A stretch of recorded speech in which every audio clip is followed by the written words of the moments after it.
Hello, K-Squid listeners.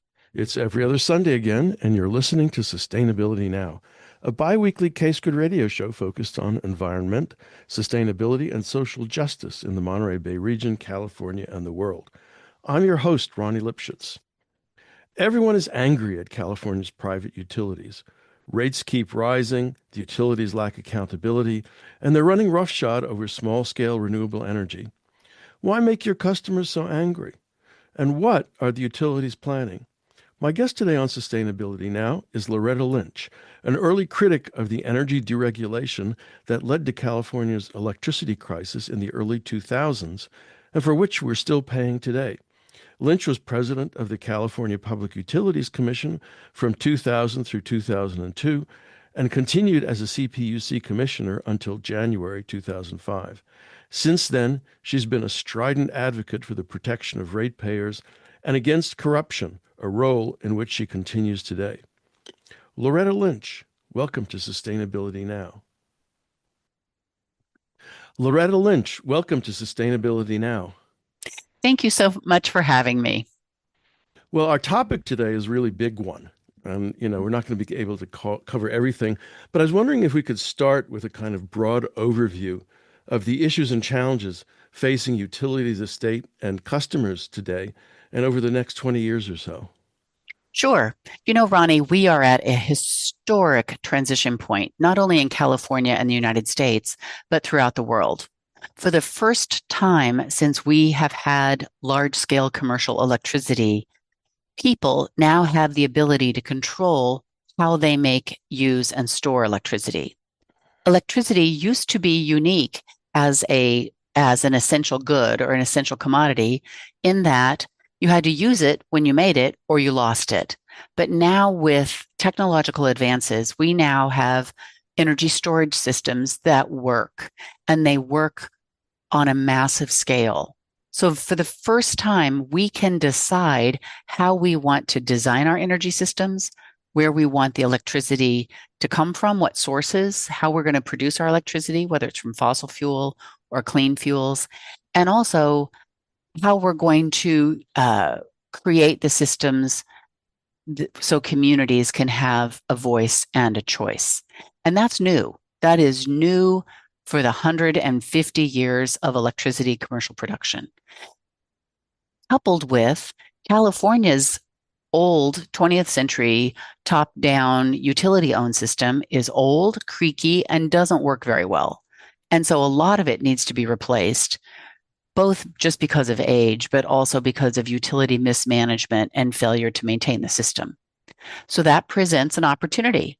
Are we going to just recreate the big, expensive, utility-owned and controlled system that we had in the 20th century, or are we going to reimagine and re-envision a whole new way of making sure the lights stay on at a reasonable price, not just affordable for some, but so that everyone can participate without breaking the bank or picking their pocket? And also, are we going to do it in a clean way that's going to reduce pollution and reduce all the incredible harmful health effects that have mainly accrued to communities, low-income communities, where the big stinky power plants have been located? So I'm actually hopeful because we have a choice, and we, the people, can make the right choice for the first time since electricity became an essential good. At the same time, there's a lot of resistance to this vision and transition, isn't there?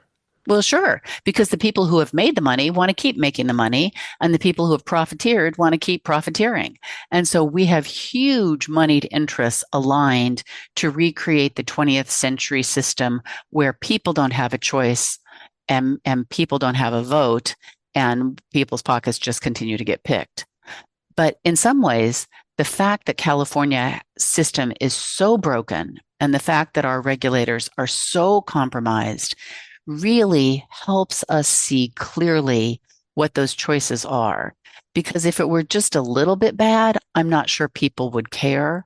But as we all know, every Californian who lives in a district that is served by a private utility corporation knows you're paying too much for electricity, you're paying too much for natural gas, and getting a jalopy system that you can't count on in return. Well, I want to get back to that because it's a couple of important points there. But I'm just wondering, what is your background? What are you doing these days? Who are you anyway? Well, I'm a working class girl who's a first generation college graduate and certainly a first generation law school graduate.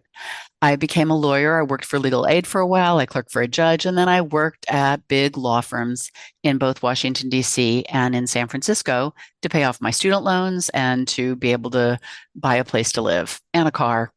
But then I went into state government, and I was Gray Davis's head of the Office of Planning and Research, which is the office that deals with general plans and planning for all of the cities and counties in California. But I was also kind of his Girl Friday. And as part of that, I was the liaison to the Public Utilities Commission. When Gray's first Public Utilities Commission president quit to go work for Al Gore, he appointed me as the new president 6 months before the first blackout that California had in 2000. So we were off to the races. But what was great about it was my prior work as a white collar criminal defense lawyer in San Francisco was really put to the test immediately.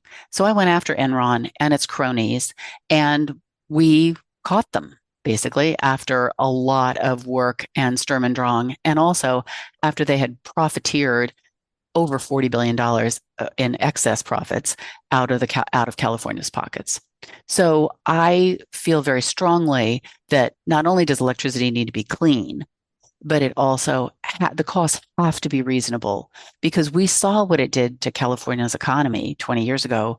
But most importantly, I saw what it did to real people like my family, and probably your family, where people were struggling to pay the electric bill and they were having to make hard choices about whether they were going to keep the lights on or whether they were going to feed their kids. We should maybe give a little bit more background to that energy crisis of the early 2000s, because although many of our listeners will remember that very well, there may be some who have never heard of Gray Davis or of the deregulation, the supposed deregulation of the private utilities, the investor-owned utilities, or IOUs, which is the shorthand we'll be using for the rest of the show. What was going on there? Well, actually, it was before my time. I came on the scene in 1999 after the stage was set for the crisis, after the bills were passed, and after all the legal work was done to make sure that California couldn't control its own destiny. But basically, what was happening was a wave of what they called deregulation in the 80s and 90s. But at least for electricity, it was about federalization of regulation. So no longer would states that chose to have electricity markets, that was the mantra, markets are good, bigger markets are better, so let's have markets and we'll all have cheaper, cleaner, more reliable power. That wasn't true. It wasn't true then, and it's certainly not true now. Markets lead to market manipulation, and that's what was happening. So California passed a law in 1996, before I came on the scene, that was going to turn over our control of our electricity system and large part of our control over the private utility corporations to the Federal Energy Regulatory Commission, or the FERC. And the FERC had these entities that are also private corporations. They're not government, called regional transmission organizations. And these things ran both the transmission grid, which takes the power from the power plant to the people. And also they created and ran new electricity markets where the price of power had no relationship to what it cost to make the power. The price of power was just what the buyers and sellers agreed upon. And the FERC in the early days, in the late 90s and early 2000s, basically just let the sellers, Enron and its cronies, profiteer and run rampant in these markets. So California, myself and other energy leaders and also legislators clawed back all the legal authority we possibly could. And we went after those profiteering companies, sellers, and we held some of them accountable, actually, despite the federal government's active interference in both the legal cases and also in our legislative attempts to get a handle on the profiteering and manipulation. As I recall, the essential matter was that these companies like Enron were buying power and reselling it, right? And when demand was high, the prices in this market, the then market, would go up. And they found that by withholding electricity from the market, they could drive the price up to um, atmospheric levels, stratospheric levels. That's the term. Do I have that correct? Oh, you absolutely do. The actual cost to make power in 2000 was about 4.5 cents a kilowatt, or $45 a megawatt, basically. $4.50 a megawatt, sorry. And so that meant that, if you were buying power for $5, that was still kind of expensive, or it would be $50. Sorry, I'm getting my exponential numbers not correct. So instead of spending $45 or $50 a megawatt for electricity, power prices rose to $4,000 a megawatt, $4,000 a megawatt, exponentially high, and nothing anybody could ever pay. And when we went and knocked on the FERC's door and said, you got to stop this, this is just absolutely price gouging, they kind of dithered and wrung their hands. And so we took actions to go after those manipulators.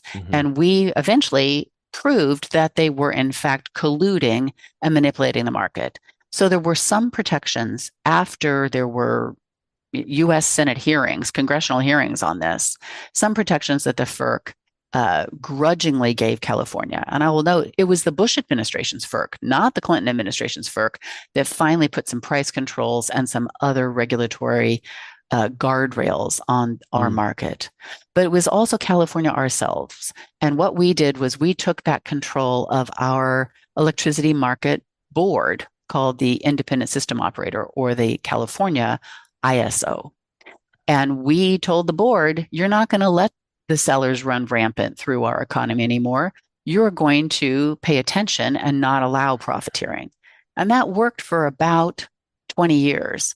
But very sadly, the current California ISO is once again allowing sellers to profiteer and run rampant. And you might recall just 5 years ago in the summer, we had blackouts in 2020, and we had near blackouts in 2022. And a bunch of big data scientists worked with me to prove that those blackouts and near blackouts were caused by the ISO's market policies and not by any lack of power. So as you said, what happens is the sellers just withhold their power until the price goes up high enough that they deign to sell it to us. In many markets, that's not allowed. They have a must offer obligation. And if you're going to participate in the market, you must offer whatever power you've got at the beginning of the day and not at 3 o'clock when the price goes up 1,000%. But very stupidly, and I would argue collusively, the California ISO doesn't require that of California sellers. And so guess what? They sit on the sidelines. They watch the price go up. They watch California's economy sweat, and then they pounce. You're listening to Sustainability Now. I'm your host, Ronnie Lipschitz. My guest today is Loretta Lynch, who is very active in legal issues around regulation of the state's private utilities. She was the president of the Public Utilities Commission for a couple of years in the early aughts and remained on the commission until 2005. Maybe, one of the interesting things about the IOUs is that they're so big. They cover, I don't know what fraction of California's electricity system. There are hundreds of utilities, but these three, PG&E, Southern California Edison, San Diego Gas and Electric, are the three big ones. Now, how did monopoly utilities come into existence and why? Well, over 100 years ago, the cities were fighting with the private corporations about who got to serve various communities. And mostly it was the cities that were electrified, and that's where they could make the money. And then there was a push by the private companies to edge out the cities. So we still have city ownership of electricity systems in California. We have over 24 what they call municipal utilities or munis that are government owned, local government owned. And you can think about Sacramento Municipal Utility District or SMUD or LADWP, but there's also Palo Alto and Healdsburg and Santa Ana and many other smaller districts are all publicly owned. They're owned by the local government. And so those munis have cheaper and more reliable power and frankly safer power because they do the maintenance so they don't have to keep building new because they're not profiting from new utility facilities. The privates banded together after the First World War and basically told Woodrow Wilson, you want some help in the war? Well, then you're going to pass some federal laws that are going to disadvantage city-owned electric utilities. And so they did. And so the problem here is the cities are now precluded by law, and for us, it's actually state law, from moving outside their boundaries.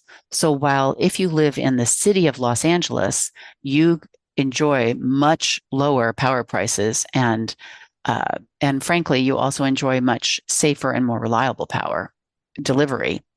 But all the suburbs, if it's a different city government, they don't get that. And same here, Palo Alto, absolutely, but not San Mateo. At Sacramento, but not Roseville or Davis. And so we need to change that law to allow municipal utilities to expand.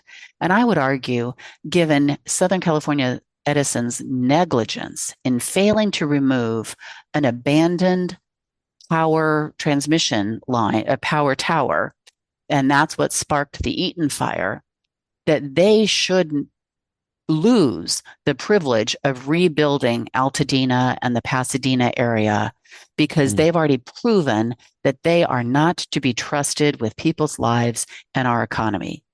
And you know what? We have 3 really well-functioning municipal utilities that ring that area of Southern California Edison's historic service territory: Pasadena, Glendale, and LADWP. And they could either band together or they could just take over the whole area of the Eaton fire. And those folks would be so much better served than by recreating Edison's monopoly at top dollar with jalopy results. A couple of questions follow from that. First of all, to whom are the private and public utilities accountable? Okay, why? Not in terms of regulation, but in terms of customers and owners. And then the second one is, how did, for instance, PG&E get to be so big? I mean, it must have, I know it consolidated or it bought up various utilities. Were those private utilities or public utilities? I mean, this is historically. So the first question is accountability. And the second one is, how do they get to be so big? So some government entity is supposed to oversee or regulate each electric utility. So for the utilities that are owned by local governments, the city council regulates those utilities, and they are not regulated by a state agency called the Public Utilities Commission. It's a misnomer because it's not the utilities that are regulated by the PUC are not public, they're private. But as in so many things with private utilities, they say one thing and do another. So the Public Utilities Commission, or the PUC, regulates all the private utilities. And the way PG&E got to be so big is just what you said. It went around buying up all the little local utilities that were private and became one big behemoth. And then it became even bigger because it created a holding company in the 1990s. And PG&E, the utility, is only one part of PG&E Corp, the international holding company mega corporation. But PG&E, the utility, is the cash cow. And what they do is they milk their customers for every penny, and then they send those profits up to their parent, and their parent spends them around the world. The one of the things we've heard about recently is that PG&E has gone to the California Public Utilities Commission to get an increase on its rate of return, ostensibly because California has become a risky place to do business, and not only because I suppose The utilities have made it a risky place to do business. But what is the role of Wall Street and the shareholders vis-a-vis the holding company and the utility? Sure. Wall Street loves the utility to over profit because then Wall Street can say, hey, that's a good stock. Look at how much money it's making off of those poor saps who are their customers.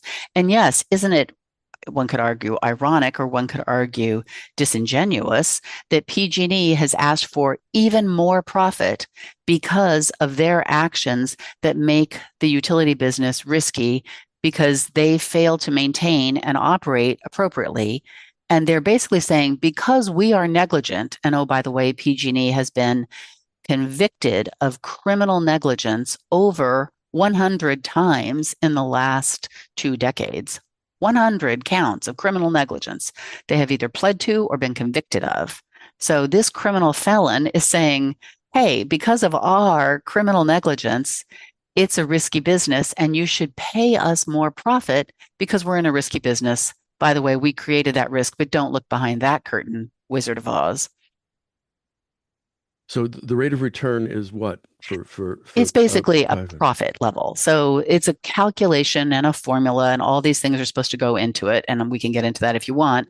But basically, right now, PG&E earns 10.2% on every dollar of capital assets that we pay for. So every transmission line, every pole, every hard hat, every computer, their shiny new headquarters over in Oakland, every car they have, everything. They earn over 10 cents of every dollar that it took to buy that asset. 10 cents. But it's not just 10 cents this year. They have a depreciation schedule and they are going to profit off of those assets. It's called depreciation for the accountants out there over the next 10 or 20 years, depending on what the asset is. Not only that, we pay taxes on those profits because every single penny PG&E receives is from its customers. So we pay their profits and then we pay their taxes on their profits. So realistically, 16 to 17 cents of every dollar that you're paying PG&E is going to pay their profits and the taxes on those profits.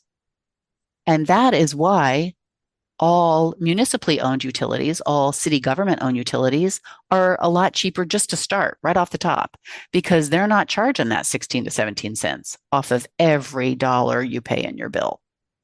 Hmm. And but there's more because they get to profit at more than 10%. And PG&E now has asked for over 11% profit. And you think, oh, yeah, what's a percentage here or there? Well, a percentage here or there is $100 to $150 million. That's what that is. So we're talking real money every year. Every year, plus, of course, the taxes on that. So that's going to put it up well over $200 million more just with that one little percent increase. Can you imagine? So here we are, but then as the good corporate bean counters they are figuring out how they can maximize their profit with every action. So for instance, if you have a utility pole that is fully depreciated, it's been there for 30 years, and you have a utility pole in a high fire threat district that's only been there for 10 years, you would normally say, okay, we're going to replace the older pole, or we're going to replace the pole that is in the most danger, right? And that might be in the higher fire threat district if it's a wooden pole. We don't know. But no, PG&E makes the choice to replace the pole that they're not earning profit on anymore.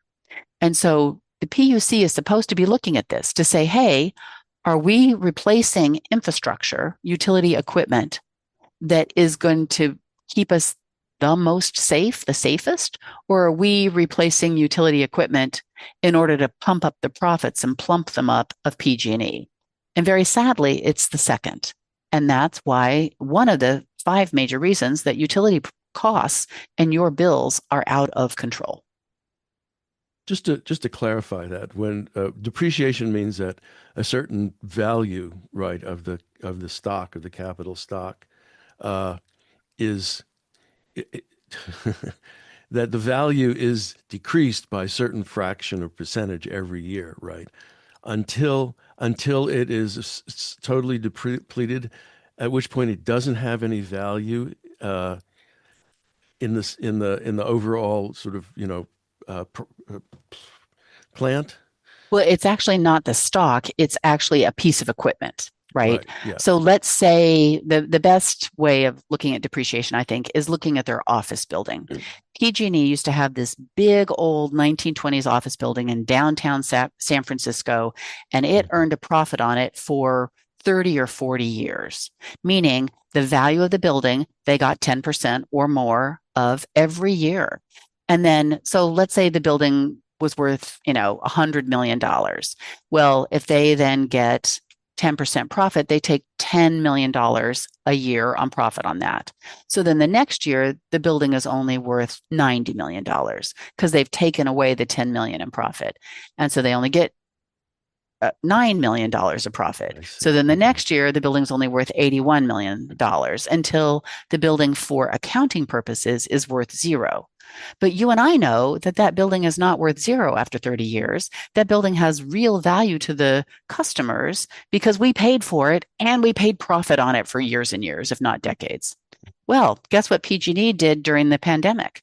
They applied to the PUC in 2020 to sell that building, the 1920s landmark in downtown San Francisco, and buy a whole new building in Oakland.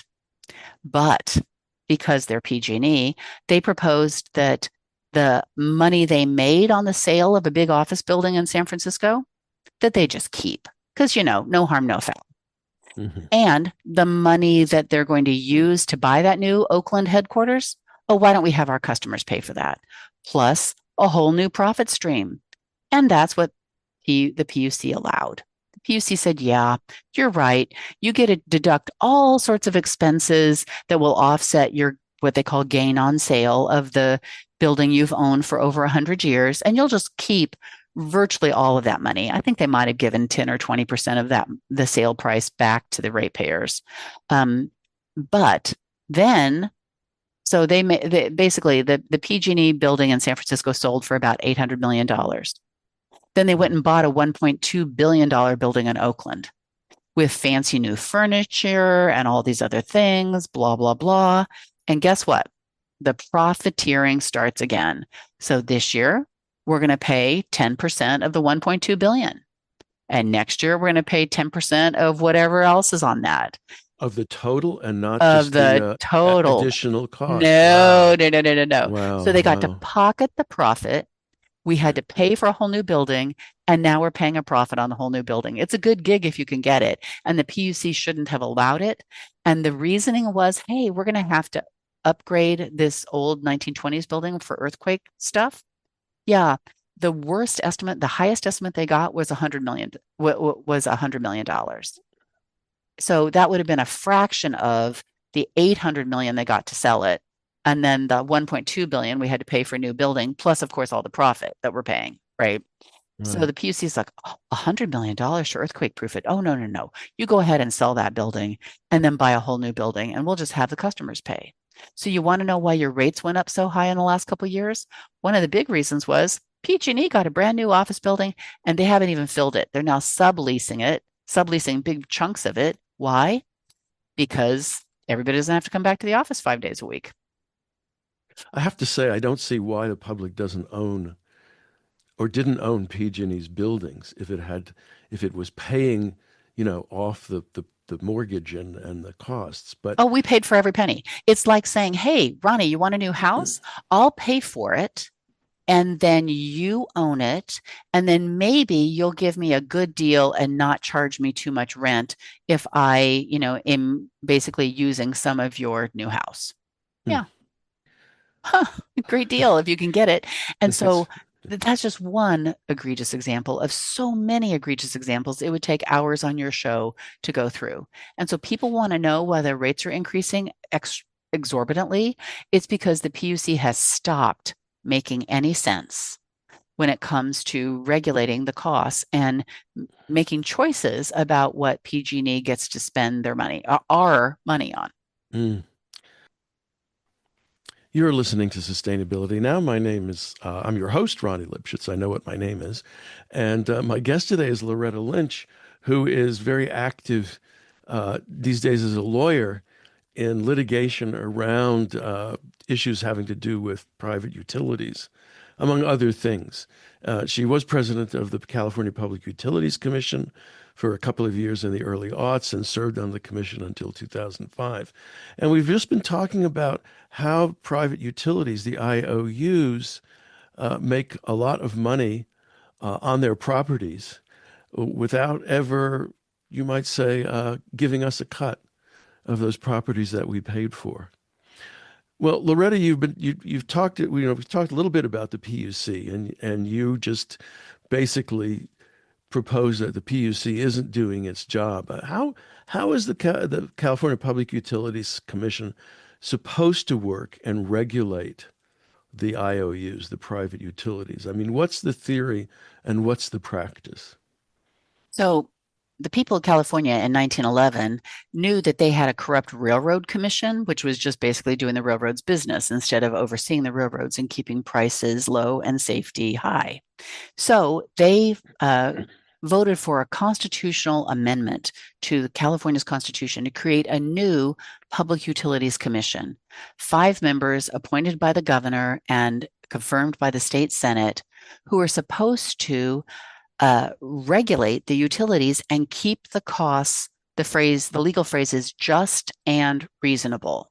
And the way they're supposed to do that is by digging into the accounting and making sure that every penny the utilities spend is used and useful, meaning it's useful to delivering electricity safely and reliably to their customers. And also, they're supposed to make sure that the profits and all the spending are just and reasonable and necessary. And so the laws that were on the books in, let's say, 1911 to the 1940s were very consumer friendly. And the first set of commissioners were very consumer friendly because that was their job, was to look out for the customers. However, that then changed over time because there are only 5 commissioners, which means a vote of 3, it makes the deal, right? That's the authority. And so the utilities very patiently, through lobbyists that we pay for, through originally political donations that we used to pay for, supposedly the shareholders pay for them now, and through legions of lawyers and accountants and experts, overwhelmed the regulator and Sacramento.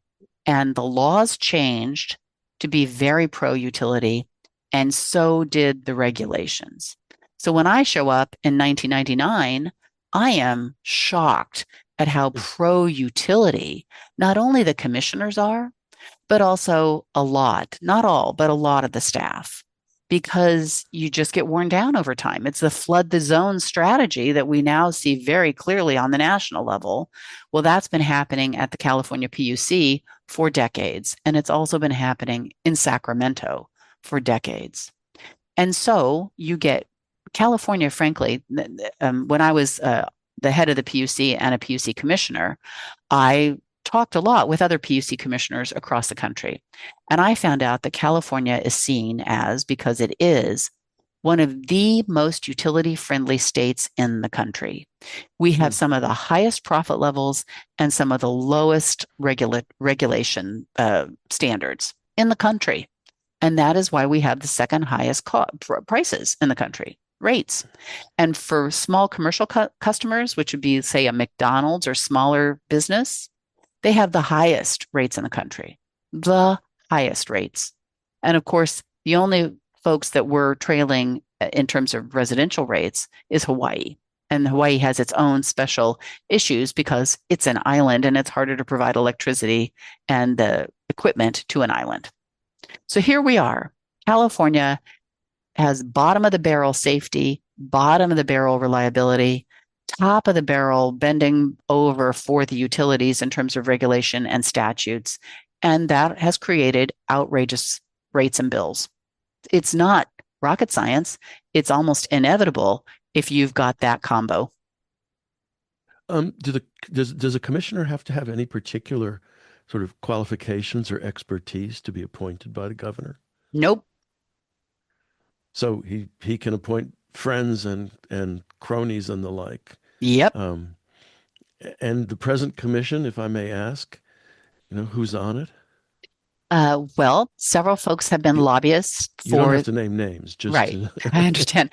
Several folks have before they came on the commission have been lobbyists for the industries that are now that they now regulate. And then others basically worked for the governor. Mhm. Okay. Mhm. Well, in the old days, utilities earned their money by selling electricity, right? I mean, and they had a great incentive to increase volume, encourage electrification. Now, in the so-called deregulation, stripped the private utilities of most of their generating capacity.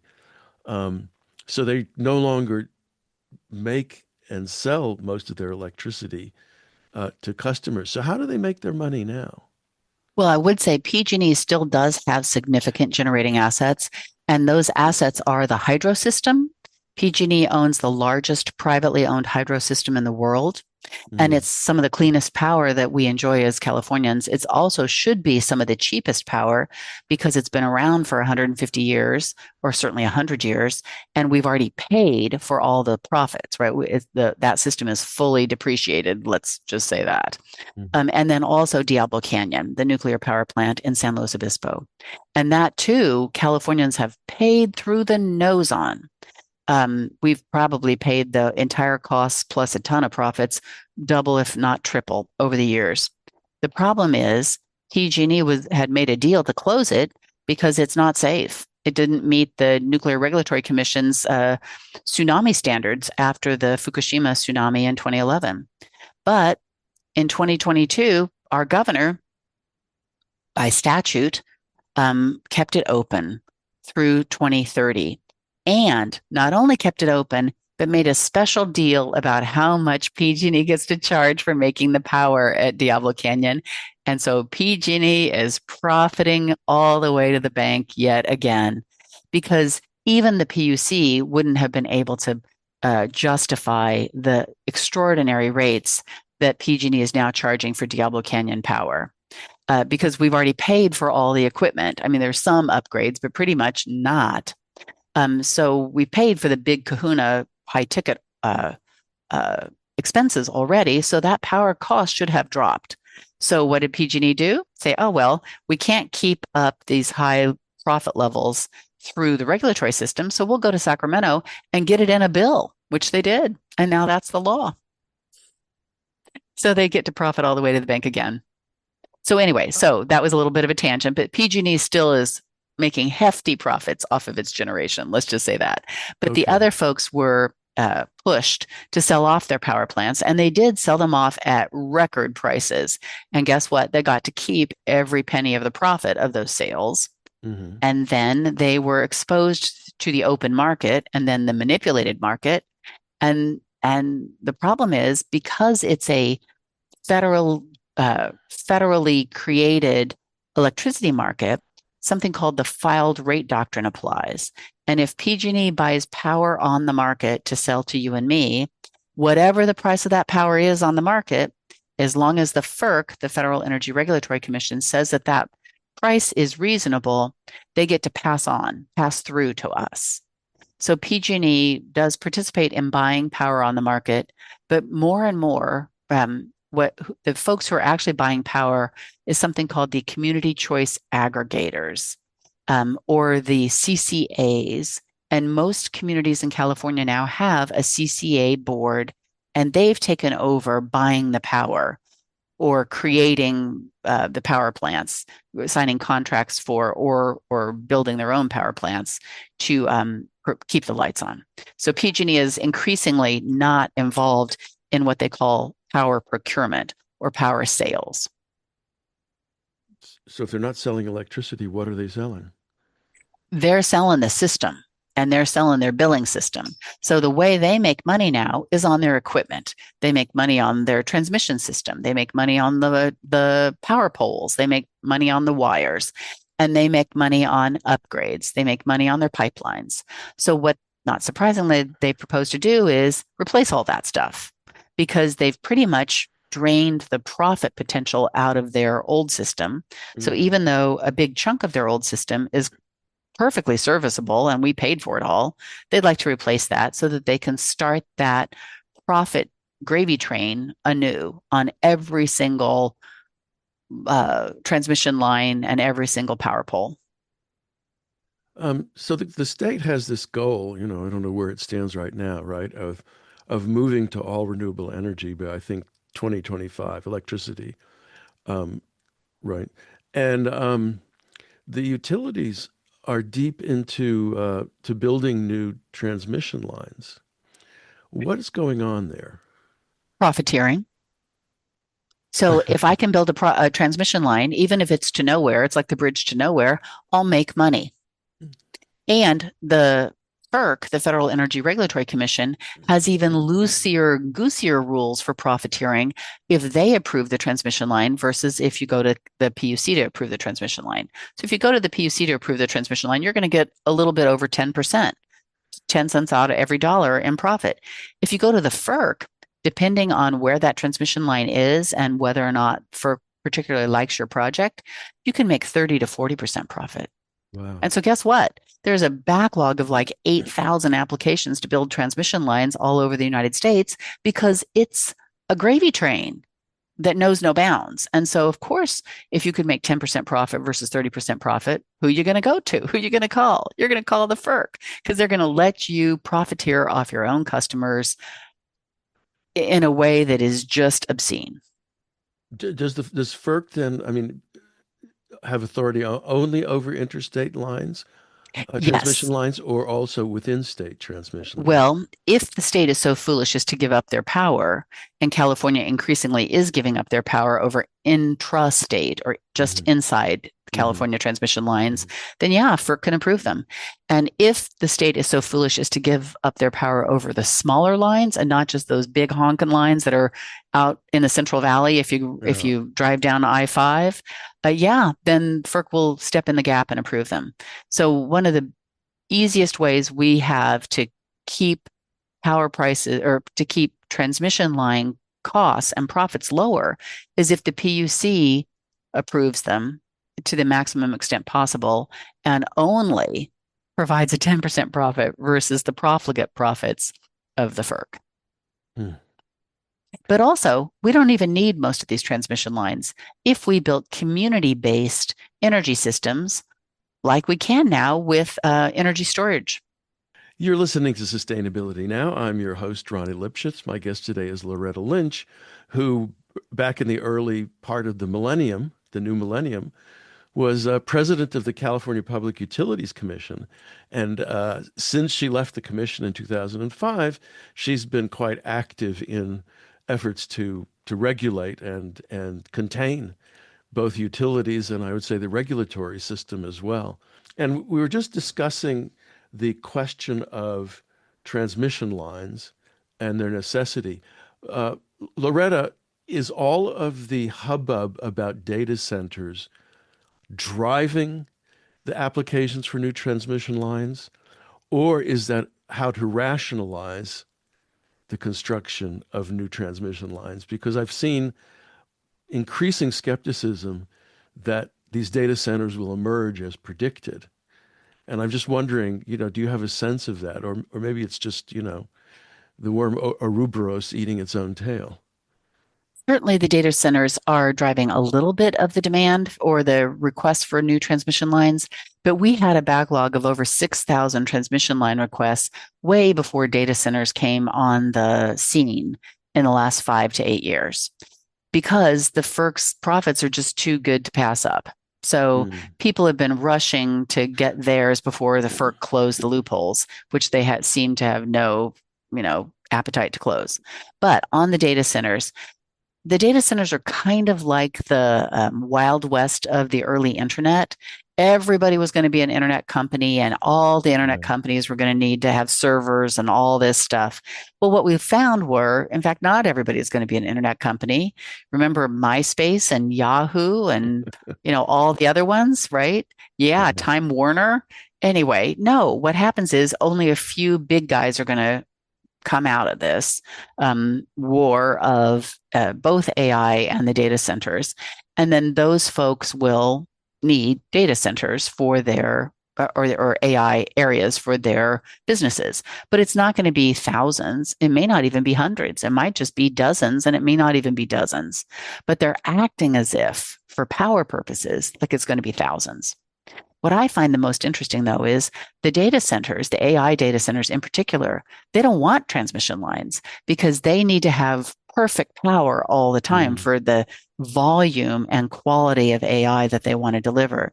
So, what they're doing is they're doing what they call co locating next to nuclear power plants and coal plants. So, basically, Diablo Canyon's parking lot might be the next Google AI center or Meta's AI center so that they can have high quality 24/7 power right there, right now, all the time. Now, they'll still need the transmission lines, for regular power production or maybe for, connecting into the AI. But the power production, they want to be as close to the source as possible, or Mm. they want a dedicated transmission line. None of this, you and I get to share their transmission line. No, no, no. They want the whole kahuna to themselves, but they want us to help pay for it because they don't want to pay the full freight, the full price of a dedicated transmission line. So, yeah, it's a complicated subject. There are going to be winners and losers. And what we shouldn't do is assume that everybody's a winner and everybody's above average and that you and I have to pay for it all. So let's go back to the community energy question. I mean, it appears that the state of California, the IOUs and the PUC are now engaged essentially in a war against smaller scale distributed energy resources. Um, what's the reason? Why are they doing this, and what's likely to happen? Well, their mamas didn't raise no fools. They understand that people can get off of their system and they don't have to take substandard service at premium prices anymore. They can either put solar on their roof and a battery in their backyard and just go off the system entirely, or they can band together with their neighbors and put solar on their roofs and share a battery in the collective backyard and go off the system altogether. And so they knew as soon as battery storage became commercialized and and high quality, they knew that they were going to suffer customer loss. Anybody who could, and I don't know about you, but I have a solar system on my roof. I was the first PUC commissioner in the country to go solar, and I went solar in 2004 after PG&E's first bankruptcy bailout when I knew they were going to have high rates for the next 15 years. So shoot, solar paid even then. So what all the utilities in the country, but certainly what the Western utilities in sunny areas saw was that solar paired with battery storage was going to lose them customers. And that trend hit the other trend of their excessive spending right in the gut. Because the more you spend, the more customers you need to spread those high costs across, or the spending is unsustainable for a smaller customer base. And so, right as they saw that customers could actually leave their system, their spending had already exploded. So, in order to support their profligate spending, they have to keep their customers captive. And that's what this war on solar is all about. They don't want me to produce even 1 kilowatt of electricity that they don't sell me at premium prices. And so they are turning the screws on every single program that California has successfully used to create rooftop solar, which has lowered our pollution, lowered our carbon emissions, and really given many people, frankly, 3 to 4 million people in California, households in California, plus businesses, some modicum of energy independence. And the California Public Utilities Commission is largely going along with this.